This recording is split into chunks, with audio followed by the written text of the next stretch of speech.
Sí, don Jorge Saad, director del Centro de Estudios Internacionales de la Universidad Católica Cortina y todo. ¿Cómo está, don Jorge? Muy buenos días, un gusto estar nuevamente acá, siempre además, con mi música. Muy buena la cortina, además. Me dan como ganas de...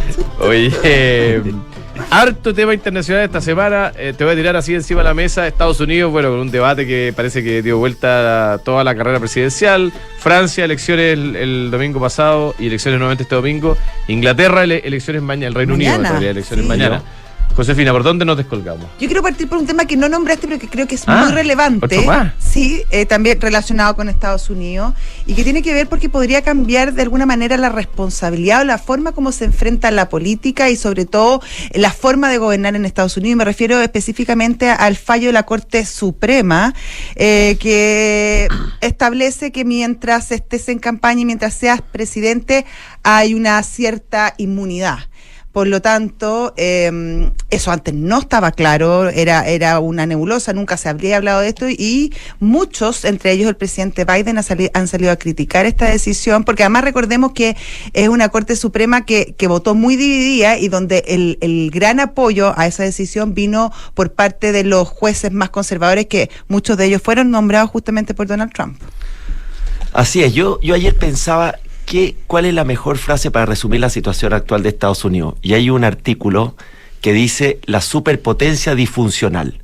Y creo que eso refleja muy bien lo que está pasando hoy día en Estados Unidos, con dos candidaturas, una incapacitada aparentemente para ejercer el poder, que es lo que le ocurre a Biden, y otra plagada de juicios en contra.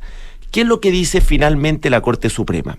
Lo que la Corte Suprema dice que los actos oficiales, el peso de la prueba respecto a si se viola la ley o no, no la tiene el presidente, sino que la tiene quien la alega, quien la acusa. Eso básicamente, y se ha dicho en términos periodísticos que es una inmunidad para actos oficiales, pero la verdad las cosas es que más que una inmunidad es el que alega tiene que probar de que el presidente violó la ley. Ahora, uno ve el voto de minoría de la jueza Sotomayor, demócrata, y es fuerte. Dice, aquí se ha aceptado un precedente que el presidente está sobre la ley.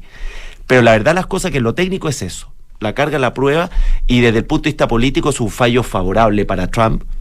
Si a eso le sumamos el debate, que en las cifras posteriores al debate, la tendencia... La brecha de ventaja de Trump no ha variado mayormente, sigue con 3 a 4 puntos, en los estados claves, Wisconsin, Pensilvania, Michigan sigue ganando, pero lo que se quiebra es la expectativa, y esa se dispara, la expectativa de quién va a ser presidente en Estados Unidos. Trump ya está cerca del 60%, y lo segundo es la amplia convicción de que Biden no está capacitado para ser presidente, cerca del 70%. Pero en el resto... Pero de esa segunda cosa que creo que es el elemento más, probablemente más indicativo de lo que pasó en el debate, es bien transversal, ¿o no? O sea, no es solo dentro de los votantes republicanos, sino que al parecer también hay un porcentaje, claro, no mayoritario, pero relevante de los votantes demócratas que está diciendo lo mismo, ¿no? Hoy día. Claro, la trampa de esta encuesta es que la política hoy día americana es tribal. El demócrata y el republicano no están de acuerdo en absolutamente nada. No se conocen, no viven en el mismo lugar. No era así, era muy parecido, habían matices, pero no habían grandes diferencias. No entre habían, los pero hoy partidos. día la elite están los demócratas. Y el anti-establishment están los republicanos. Eso es lo que está ocurriendo. Sí. De hecho, tú ves la primaria republicana, Trump arrasó. Claro. O sea, no tuvo ninguna posibilidad de competencia. A ver, aquí reemplazar a Biden no es tan fácil, porque todos vimos el debate y al día siguiente, oye, ¿qué están esperando los demócratas? Primero, hay un tema de que están contra el tiempo. Primero, Biden ganó la primaria también, arrasó también. Arrasó. Sí. El 99% de los delegados, de los electores, de los delegados que tienen la convención en agosto, eligieron a Biden. Y hay un compromiso de que el delegado que gana en una primaria por un candidato tiene que votar por ese candidato. Claro. O sea, sería prácticamente imposible. Segundo, están las donaciones. Hay donaciones que son a la persona. Son donaciones a Biden. 100 millones de dólares en el último mes, ¿eh? Exactamente, aunque Trump ya lo comenzó a superar. ¿Y no son al partido? Mayo. Algunas pueden ser al partido, por otras son a la persona. Por lo tanto, tendría que devolverla. Desde el punto de vista operacional, devolver esa plata. Y me parece que además es un gran recaudador. Exactamente. Sí. Biden era un gran Biden es un gran recaudador. Venía superando, pero Trump desde mayo y junio supera a Biden en la recaudación Pero mensual. además comentaban dentro del Partido Demócrata que no hay nadie con la capacidad de Biden para recaudar. Un llamado de Biden es muy, muy potente. Exactamente. Entonces la segunda pregunta es ¿quién? Porque si fuera tan fácil, esto también uno diría ¿quién reemplaza a Biden? Hoy suena a Kamala Harris como la que lidera las preferencias, pero Kamala Harris tiene menos del 40% de aprobación. Además, está como muy radical, ¿no? Exactamente, no genera confianza. Eso es también un síntoma de lo dividido que está el Partido Demócrata. Y no hizo mucho tampoco durante la primera administración, fue bien silente. Exactamente. Después está el gobernador de California, Newsom, que es muy poco conocido, y siempre se dice que es muy difícil que los demócratas de estados más populares, más industriales, voten por un candidato que venga de California.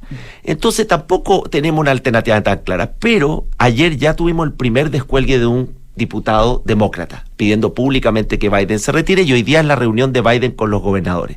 Por lo tanto, estamos en estos días cruciales para ver qué es lo que va a pasar, sabiendo que hay dificultades prácticas y también políticas de reemplazar a Biden, porque junto a la presidencial es la senatorial en Estados Unidos, donde se renueva parcialmente. De esos 34 puestos que se renuevan, 24 son demócratas. Entonces también están con la calculadora en mano, que dicen, o muero con las botas con Biden, o abro algo que puede ser una caja de Pandora, que es una convención abierta en agosto, donde no sabemos quién definitivamente podría ser el candidato. Oye, de cambio, crucemos el Océano Atlántico y vayámonos primero a Francia. Mucho se habla de una especie de giro copernicano, de que Marine Le Pen habría tomado el control, pero al mismo tiempo no hay que olvidar de que ella sacó, o su grupo, su aliado sacaron del orden del 35% de la votación, por lo tanto están bien lejos de tener la mayoría absoluta del Parlamento, y de hecho ya hay varios que dicen que lo más probable es que tengamos lo que se llama un hung parliament, ¿no? O sea, un parlamento donde el primer ministro o presidente no tienen la mayoría, y por lo tanto es muy difícil generar regulación, ¿no? ¿Cómo lo están viendo ustedes? A ver, lo de Francia, la gran pregunta es por qué Macron hizo esto, y es difícil encontrar una respuesta a esta apuesta, porque 3 semanas antes había perdido su coalición en la Unión Europea, y esta también era una elección política. Ya la había ido mal en la primera elección política y le fue mal en esta segunda. Creo que una primera idea es que estas fuerzas de derecha, que algunos le llaman extrema, ultra, etcétera, pero de derecha, ya se consolidan como una fuerza política. En el caso de la agrupación nacional de Le Pen, duplica su votación de la legislativa pasada.